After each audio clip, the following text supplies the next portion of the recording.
Okie doke. So my name is Angie McCullough, and I'm the Director of Admissions here at ASIJ. I just want to thank everyone for giving your time today, wherever you might be in the world. Our participants are still clicking up. We've got close to 30 participants. So I'll let everyone kind of get in here and then we'll get started. I hope to share some exciting things about our school and help you feel like you've gotten some good information about ASIJ to help you make a good decision for your family. Also, quickly, some nuts and bolts before I move on. You are going to get information in this session about the middle school and high school curriculum. We're hosting an elementary seminar in another couple of hours, and really the only differences are the slides that are specific to the division curriculum. Everything else will be the same. And I'm going to operate this webinar a little bit differently. I'll be pausing for some question and answers as we go through the slides. So I'm not going to be waiting until the very end to hear your questions. So please access either the chat or the Q&A feature of Zoom and send me a question, and I will answer those as we move through the slides, so that we'll have chunks of information that hopefully we're all processing, and we can ask questions about what we're hearing then, so you don't have to kind of hold and wait with your questions until the end. Okay, so here we go. Okay. First and foremost, we want to make sure that you as a family are making good choices. We want to be a school that matches what you want for your children.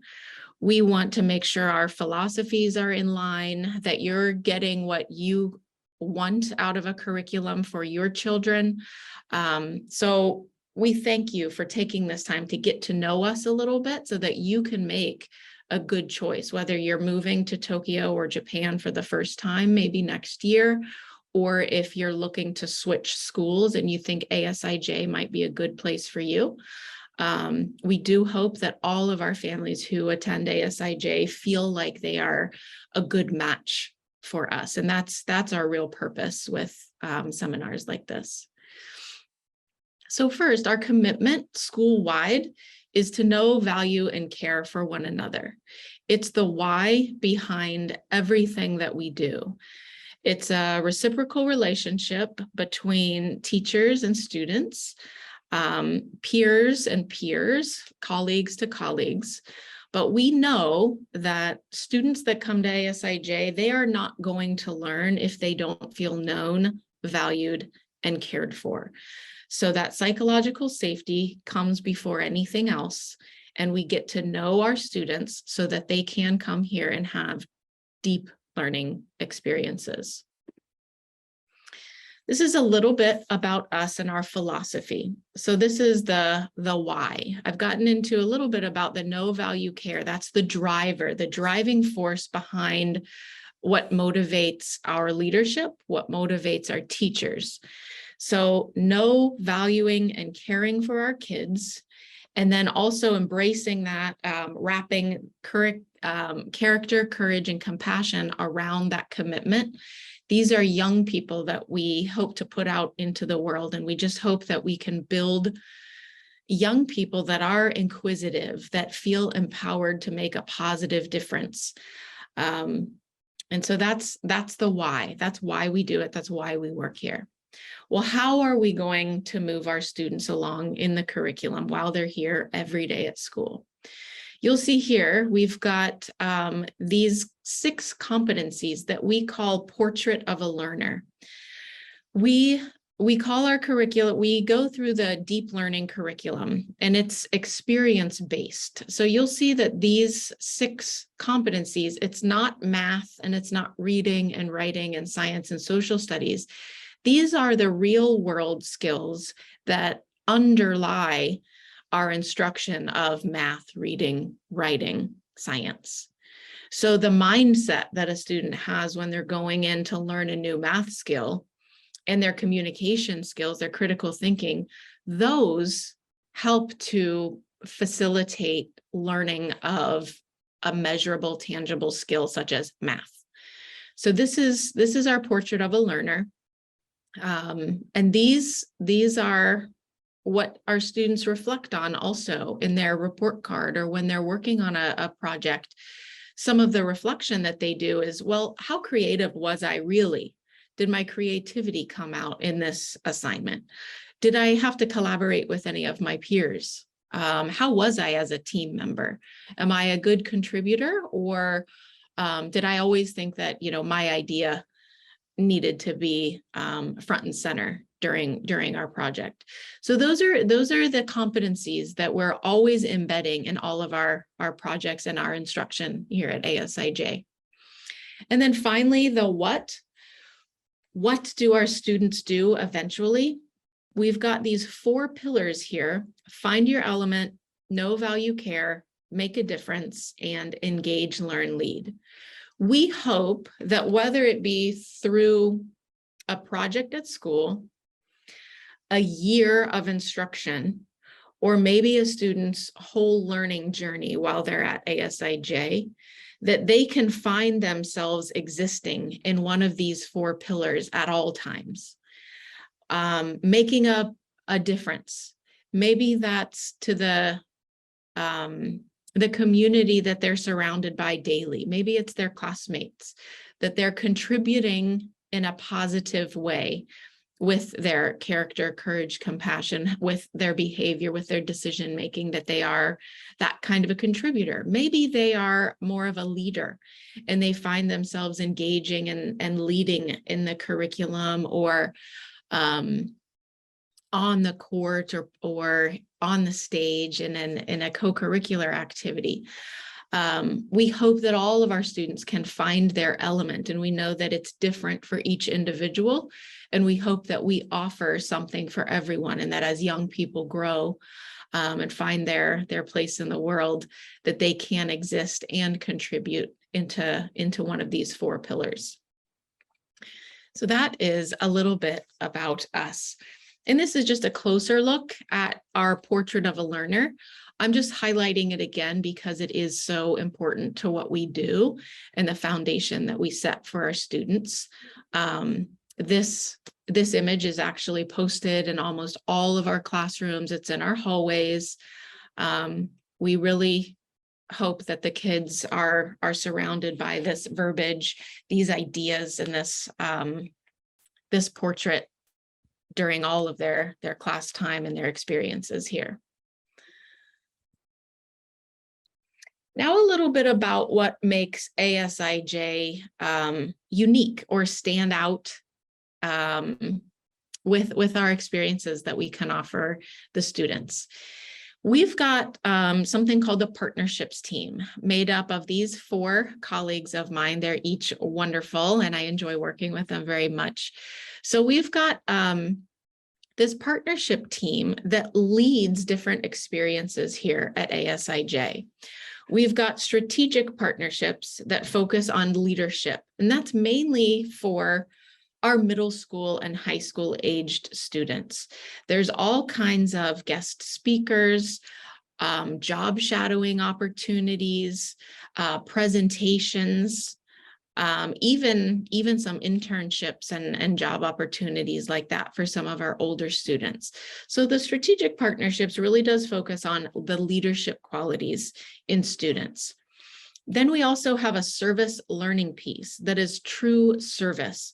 We've got seminars, we've got, we're instructing students on the difference between direct and indirect service opportunities, introducing new language such as this change maker pedagogy with our students, being real contributors to the community by service. We've got a lot of service-oriented clubs at ASIJ, and we really are honing what we're teaching as service opportunities for our students. And then finally, we have our Japan Center, which is co-directed by 2 of my colleagues, and they really act as a bridge between the culture of Japan and the curriculum at ASIJ. And I say curriculum, but really it's a bridge for not only the curriculum, but our teachers, our parents, the whole community of ASIJ, because we are the American school and an international school, we could exist in somewhat of a bubble, even though we are living here in Japan. And the Japan Center really ensures that we can adapt and learn and respect some of those cultural differences while we are here in Japan. They do a great job of giving authentic Japanese experiences. We've got a great beautiful room on campus called our Japan Center, and it's a beautiful tatami mat room. We host tea ceremonies there. We have all kinds of special events in that space. So those are some experiences that I think are unique to ASIJ, and we're going to spend this year highlighting some of those to help families understand what we can offer that might be just a little bit different from other schools in the area. And then these are some photographs here. There's Mariko. It looks like she's instructing some of our kindergarten students, and this picture was taken in the Japan Center. This is a picture of a service learning club, advocacy and awareness.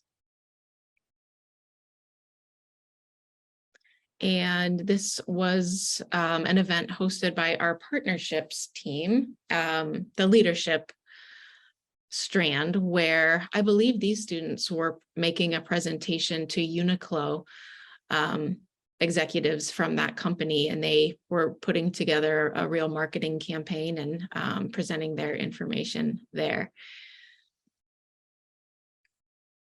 Okay. So at this point, before we move on, I don't see any questions in the Q&A or chat right now, but I'd like to give you a second. If there's anything that you've heard thus far that you have a question about, maybe it's our philosophy, our teaching instruction, anything to do with partnerships, please let me know or put that in the Q&A and I can bring that up for us. Okay, so moving forward, getting into a little bit of the numbers, understanding ASIJ's dynamics. Ooh, here we go. Let's see here. Sorry about that. The question came in.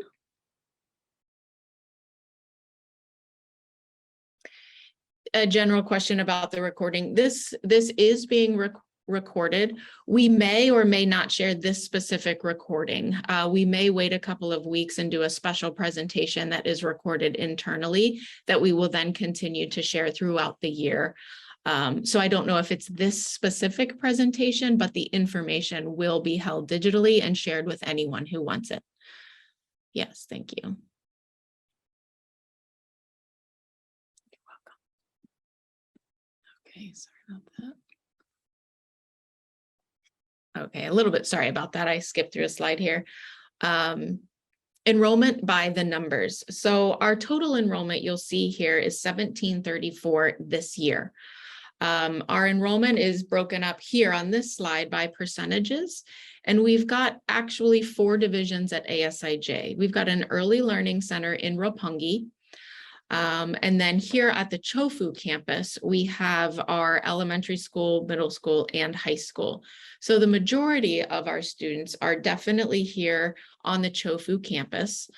So out of those 1734, 9% of our students attend at the ELC, we call it. And then otherwise here at Chofu, we've got 34% of our students in the elementary and high school, and then 23 in our middle school. So on the Chofu campus, our middle school is the smallest division, actually. And then this is important as well, because this is just specific to our new enrollments. We've got, as you might understand, the Early Learning Center is nursery school, preschool, and kindergarten ages. So 50% of the students that we bring in each year are brand new to the ELC, which is highlighted in purple there, 50%. Moving up a division, so 20% of our elementary students are new, and that's for this current school year, our data. So 20% of all of our elementary school kids are new. And 18% of our middle school kids are new and 14% of the high school. And you can see that it shrinks incrementally as you move up by each division, but that there is turnover. So I wanted to make that clear because we are competitive. However, there's always new seats available in each of our divisions.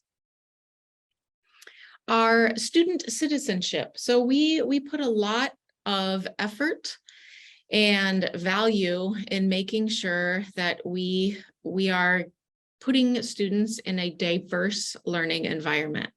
One really easy way to look at diversity, and it's not the best way, I'll tell you that right now, is we can get good numbers by measuring passports. So in some ways, a passport can sometimes tell a story. So we've got our passport representation here throughout the school, and you'll see that many of our students are dual passport holders, but we've got representation from many different countries. And we know that a lot of our families, what they're looking for is their child to be learning from or partnering with a student in their classroom who's different from them, who has had different learning experiences, who's had maybe some different schooling options, who's maybe lived in another country, who speaks a different language. Those things are what we find really contribute to a child's experience and their learning and the way that they learn. Getting that different perspective is extremely important. So this is one way that we look at diversity. And now we're going to look at a little bit more about our campus layout and understand what that looks like and the opportunities that our facilities actually give to our students. So here on our campus, we've got over 14 acres. I don't know if anyone's familiar with that measurement term, but it's quite a large campus. We are outside of Tokyo. We're on the west side of Tokyo, but we do offer the largest facility of an international school in the Tokyo area. We've got here on the Chofu campus, we've got a library in every division. We've got an indoor pool. We've got a gymnasium in every division, so 3 full gymnasiums. We offer 6 full-size tennis courts. We've got 2 fields to play. Everything from soccer to American football to field hockey. We host recesses. We've got weekend events. We've got PE classes that we hold out on the fields as well. So lots of ample space for those kind of things. We do also have a fitness center, dance studio, lots of performance spaces. So we've got a black box theater. We've got a performing arts theater that will seat over 400 individuals. That also has a beautiful orchestra pit and stage in there. So we do have some excellent facilities and the space that does allow us to have upwards of those 1,700 students that you saw earlier. Okay, so we are worth the ride. We might get some questions about our buses here. And I see one new question coming in. I'll get to that in just a second. We'll get through the buses here.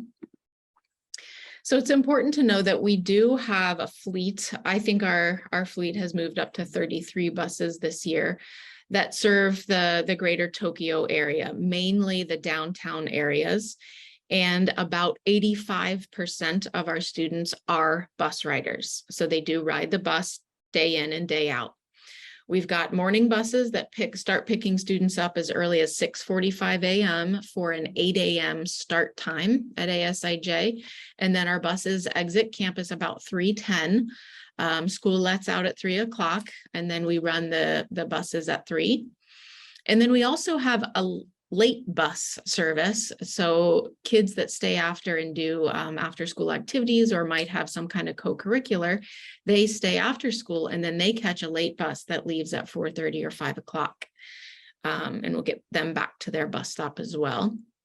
So we have high school students that help us monitor the buses. So the high school students, this is a paid position. It's an opportunity for them.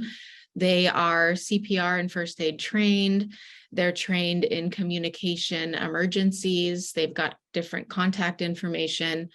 And first and foremost, they help to keep the kids safe on the bus. They are a community member. They're helping kids make friends. They're helping our new students understand the routine of the bus. On some of their first days of school, you'll find the bus monitors will take the younger students to their classes and help them find their way as they're new here at ASIJ. But the bus monitors are great, and we highlight them each year. They're just phenomenal kids that take that job. And then this is a closer look as where our families live and pick up the buses. So in Fuchu, actually, we don't have bus service, which is where our Chofu campus is.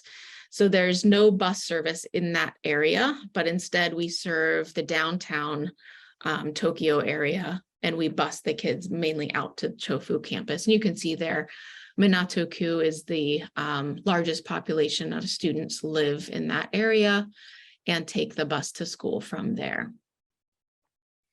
Okay, I've got a couple of questions about the enrollment numbers. So the idea that our middle school is actually smaller than our high school and our elementary school is that's about patterns of enrollment through the years. So we tend to find that families move their elementary school kids at a greater rate than they might move their middle school and high school aged children. So we've been able to operate a full, or even, not at full capacity in some years, middle school. We have a total of about 420 students in our middle school, whereas the elementary and high schools can host up to 600 students apiece. So that really is just based on patterns of enrollment and when parents kind of move out of Japan and move into Japan. And then there's a question about the elementary school.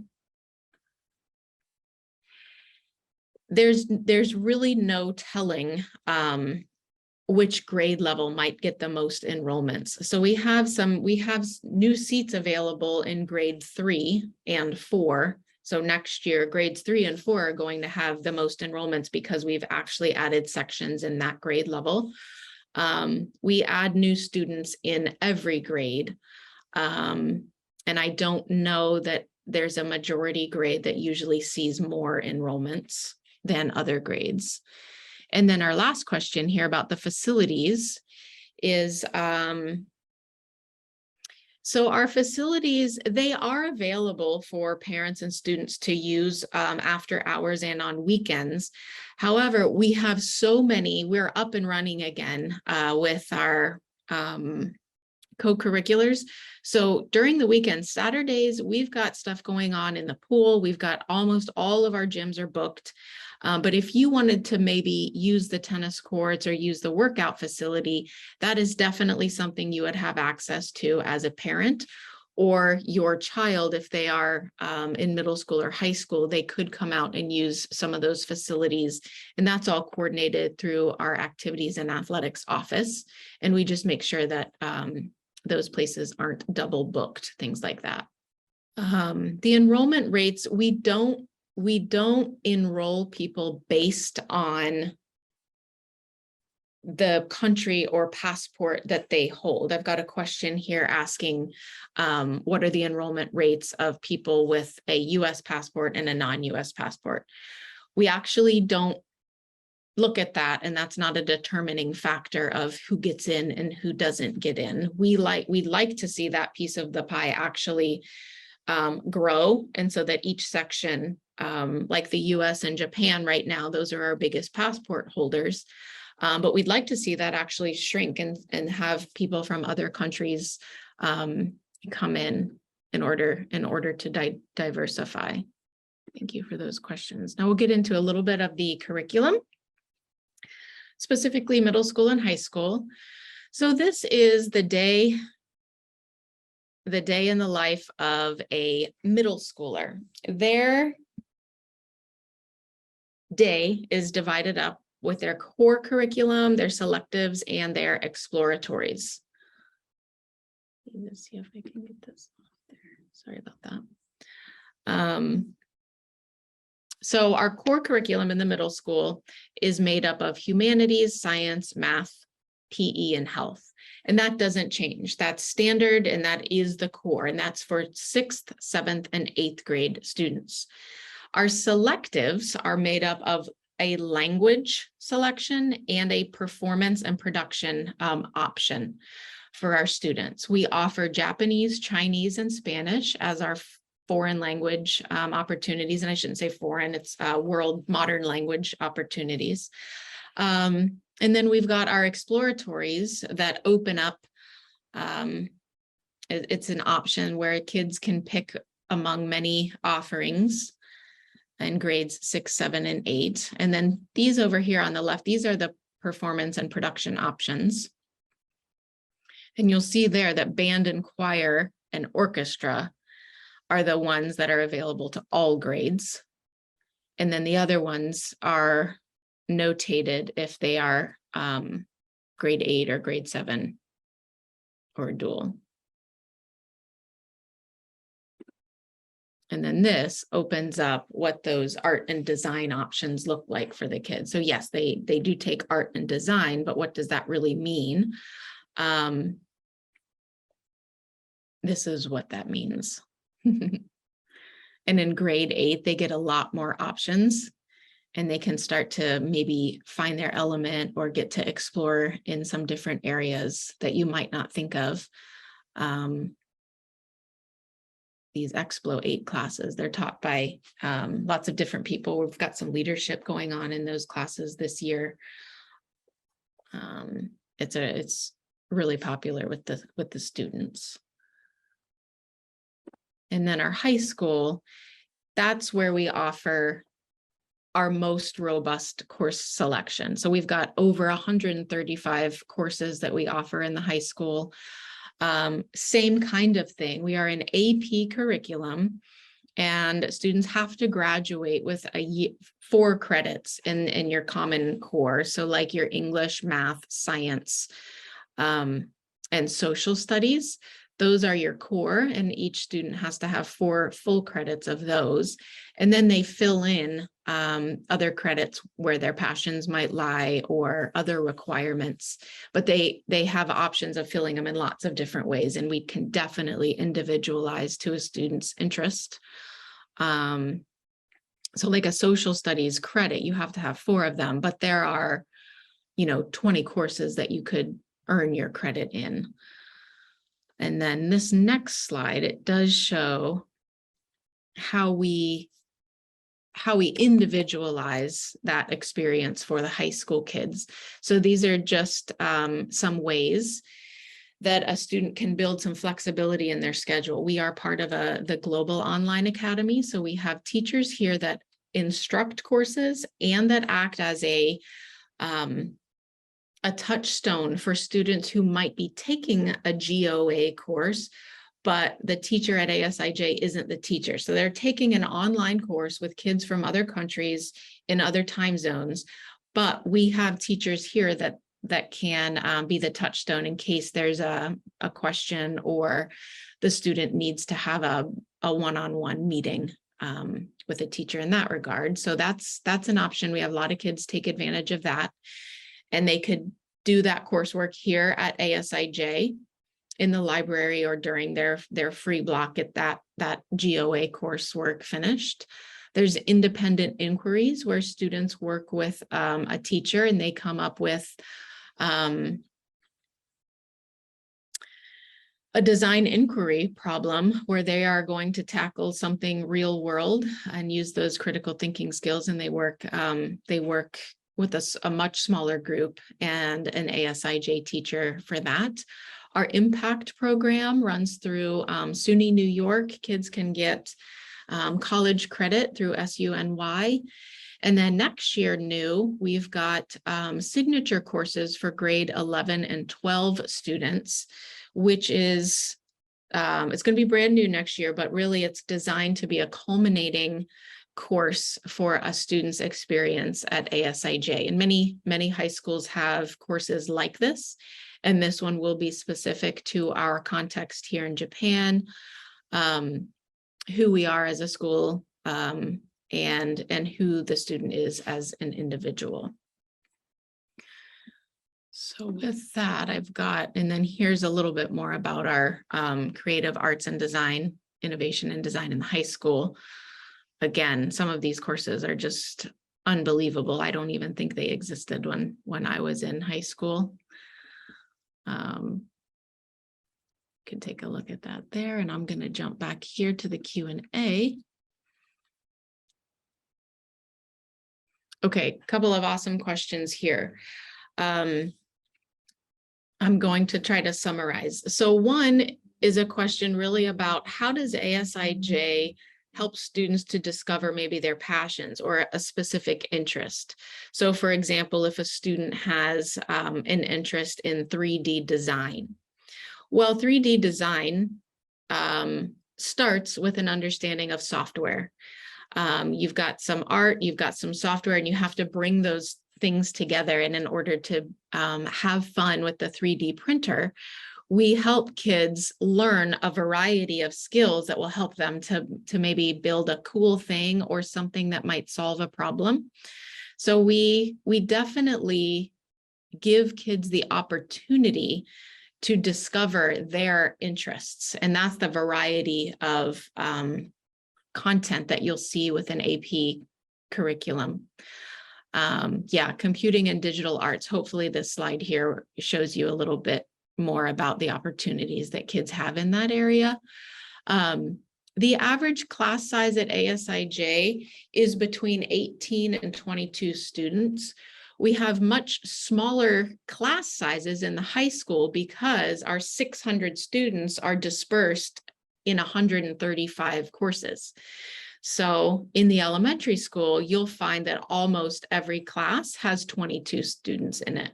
This year, we are operating at full capacity, and we are full in almost every grade level. So our class max is 22. And we find that our students and teachers have strong relationships because we start every school year with that community feel. We do social emotional learning before we do anything else. And that's how another way that no value care comes first. That's why we are doing what we do. And so with the no value care in place, you'll find that students are able to go to their teachers to maybe ask more difficult questions, go to them for things that might be outside the curriculum. Students often have good relationships with their advisors. If it's a content that they have a particular passion about, you'll find that all of those students have really close relationships with those teachers. And it's usually because they're loving what they're doing in that class. But we find that our students and teachers have great relationships here. Great questions.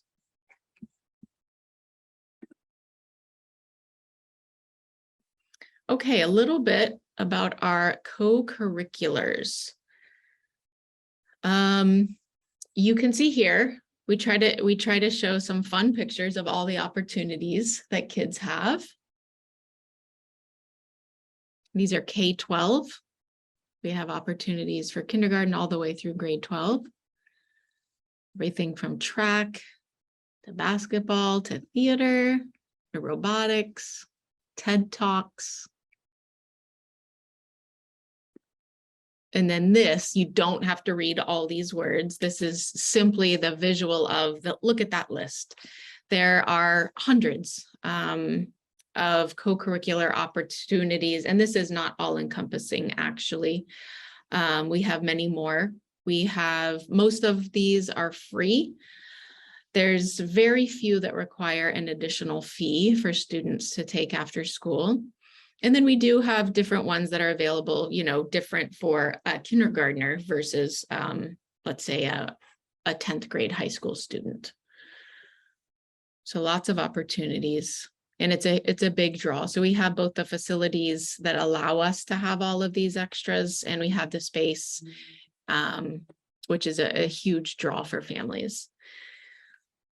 One of the last things I'm going to cover today before we get into more of the admissions specifics is our PTA. So if your family decides to enroll at ASIJ, you are automatically a member of the PTA, Parent Teacher Association, and it is robust and wonderful here at our school.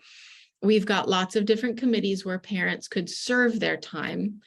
But the PTA is also, not only does it support the students and the teachers and the community at large, the PTA does such a great job of supporting other parents and recognizing that many of our families move into Japan for the first time, or have never been to Tokyo, and they're trying to get their family settled in a new country and a new city and a new school.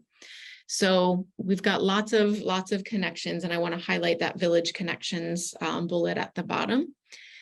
That's a connections group that helps our new family. So as admissions, that's is near and dear to my heart. But when a new family gets settled here at ASIJ, we've got a specific PTA group that works in specific neighborhoods that does outreach for kids at their new bus stop, getting to know parents and which apartment building they might live in, or organizing walks and getting to know the specific ASIJ members of your community, of your neighborhood. So that's a great one. And then we have tons of parent-led clubs. Parents are getting together to do different interests actually, and show their talents as well. So we've got a great PTA, lots of ways to engage there. Okay, going back to Q&A. Okay, looks like we've got a couple more here about the high school curriculum. Is it possible to take 2 languages? Like, could my child take Spanish and Japanese? In certain years, I would say junior and senior year, that would be possible if they would like to earn different credits there and they have the flexibility in their schedule. They could take Spanish and Japanese. And even if they couldn't get it in the same year, they might be able to overlap. Maybe grades 9 and 10, they do Japanese, 11 and 12, they do Spanish, something like that. Currently, right now, ASIJ is wearing masks full time. The students are masked all day while they are on campus. Yes. I do not have any information as to when that might be relaxed, actually. But right now we are fully masked while kids are on campus.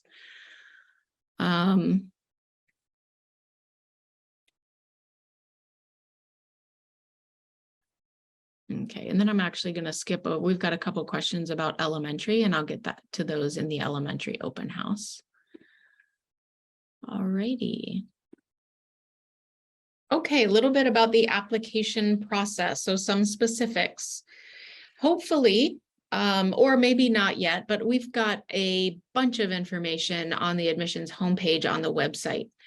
So all of this information can be found there with additional things like some videos you might want to watch or things that you might find interesting. So across the board, required application items are listed here. We've got a form that collects information about a family demographic and a family story, basically. What are you looking for in a school? And we like to hear your story. So we've got that section. For grades 6 through 12, we've got a student essay. The middle school grades, it's only 3 questions, and they can actually pick and choose. They don't have to answer all 3. And then for our high school students, grades 9 through 12, there's 7 essay questions there.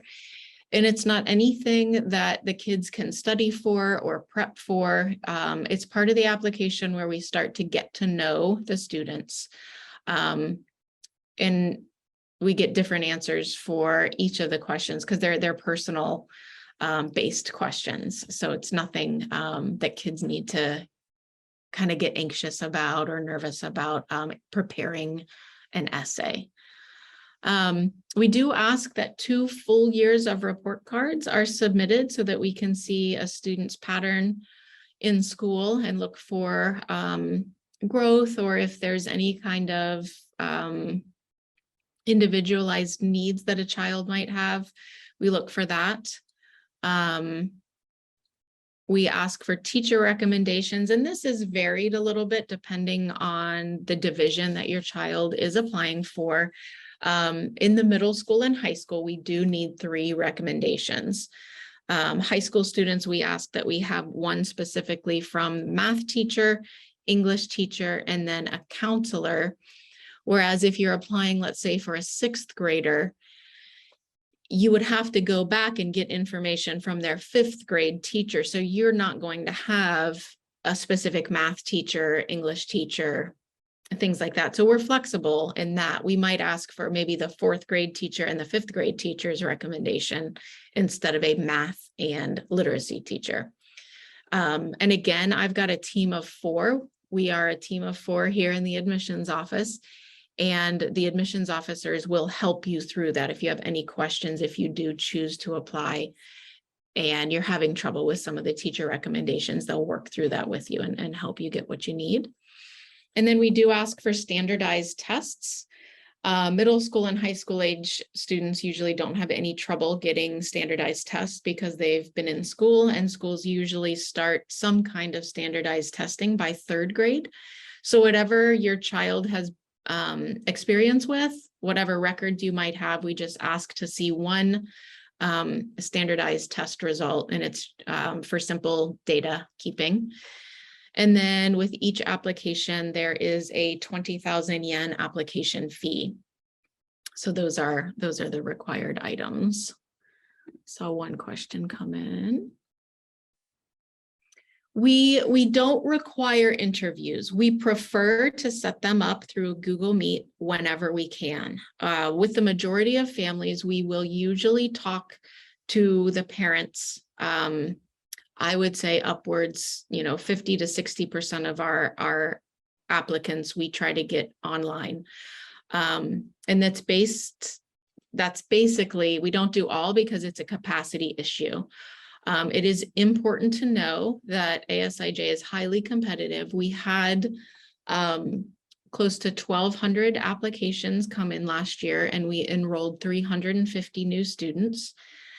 So we do have to turn families away, but we do try to get to know as many as we can, through a conversation. So it's not a required interview, but we just try to kind of meet people as they're going through the application process, answer questions, get to know them a little bit. Good question there.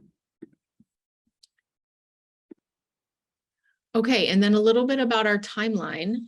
So our application for the 23-24 school year will be available on the website starting in November.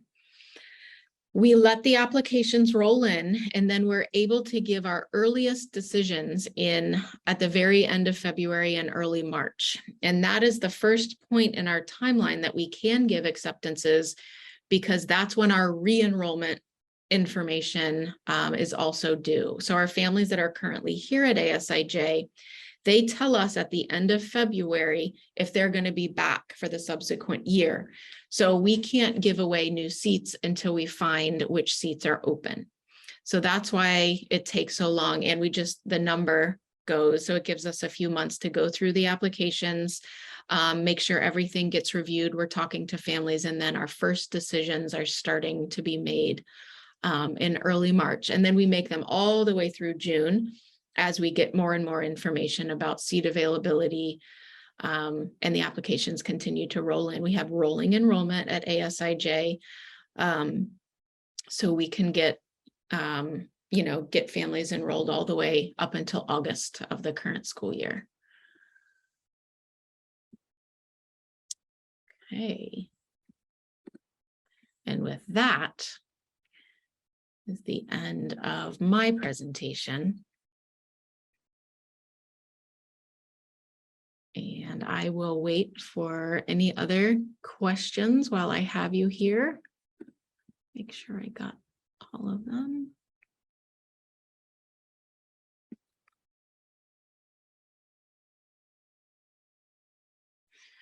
Okay, I have a question here about the acceptance of families. So multiple siblings in a family, great question.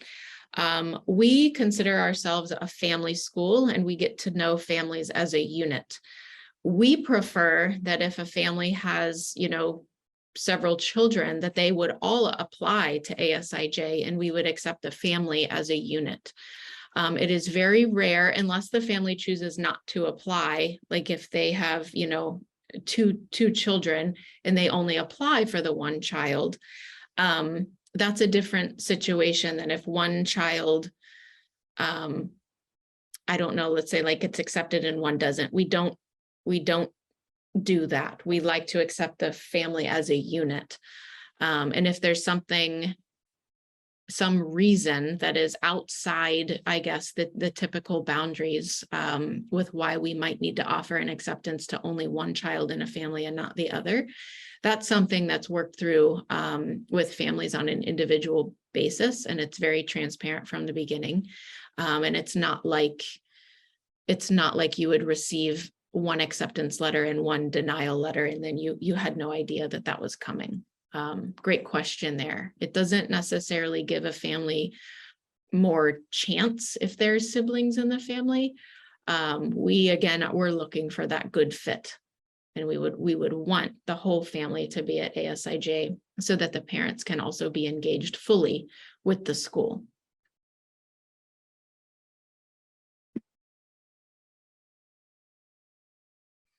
Yeah, I've got a question about standardized tests. So a current MAP test, absolutely, that we look at the MAP scores all the time. So that's the standardized test that ASIJ administers. And it's one that many other international schools, both here and abroad, lots of schools use the MAP test, and we would take anything that has been given at your child's school. So yes, the current MAP test would be a great one to turn in. Good. Keep the questions coming here. We've got a few more minutes. We also take the SSAT. Absolutely, we do.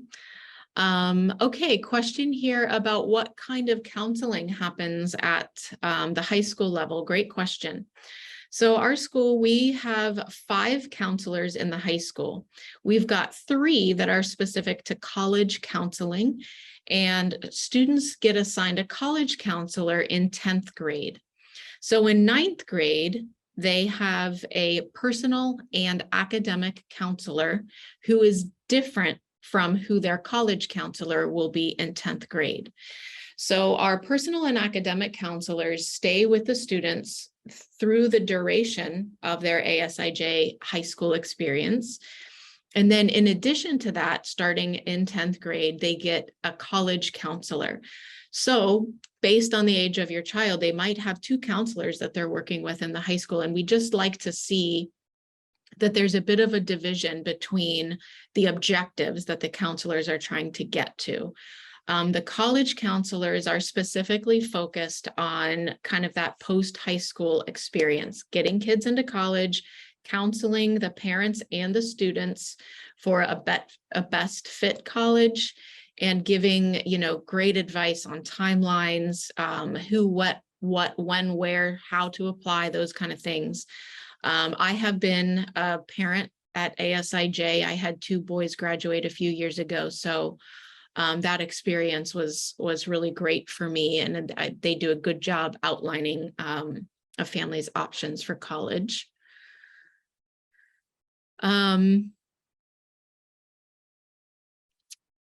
A high school orchestra course. Yes, I believe we have, yes, we do. We have strings, and it's not called orchestra, it's called strings. And we have that as an available course for the middle school and the high school students. But they would do things like perform in musicals and get some instruction through their courses here, yes. Good. So let's say some of these onboarding things. So if you, I'm assuming everyone out there is thinking about possibly applying to ASIJ. Okay, let's say we get accepted and we're enrolling now at ASIJ for a high school age student. Well, what happens then? How do we get our schedules picked? How do I ensure that my kid is getting the right courses that they're interested in? So upon enrollment, depending on that timeline, many of our counselors will meet with our new families before school breaks for summer. So if you are accepted and enrolled prior to May, the chances are quite good that you will already meet your high school counselor and they will get your schedule set up before summer break.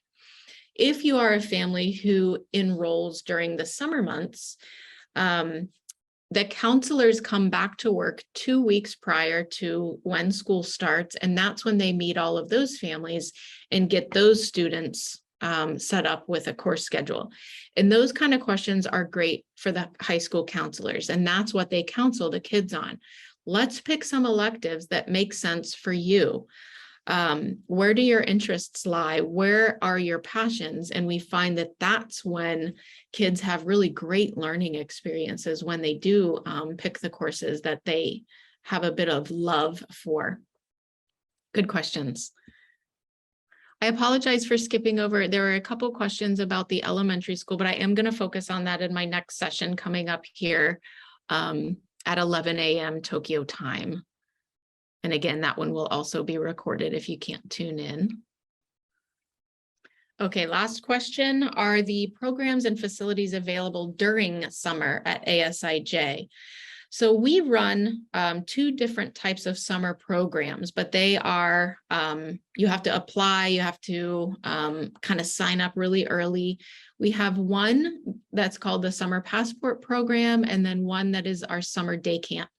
So we don't have an open campus, so to speak, in the summer because it's a fully operating campus with all of our day campers. So we have, I think, 700 day campers that are here on a daily basis throughout the summer. But it's a huge program for the school. So short answer, are facilities available in the summer? No, but programs such as summer day camp programs are available. And you can find that information. It'll be available on the website. Summer day camp and Summer Passport is the other one. So that's a good segue. My recommendation would be to check out the admissions homepage on ASIJ's website. We've got a new layout there and it's super simple, easy steps 1 through 3. Our contact information is there. If you email us at enroll@ASIJ, one of the 4 admissions team members will get back to you with your question, possibly schedule a Google Meet with you, get to know you. And we do ask that you reach out if you need any further information. Thank you again for your time and attending, and we will talk to you soon. Take care.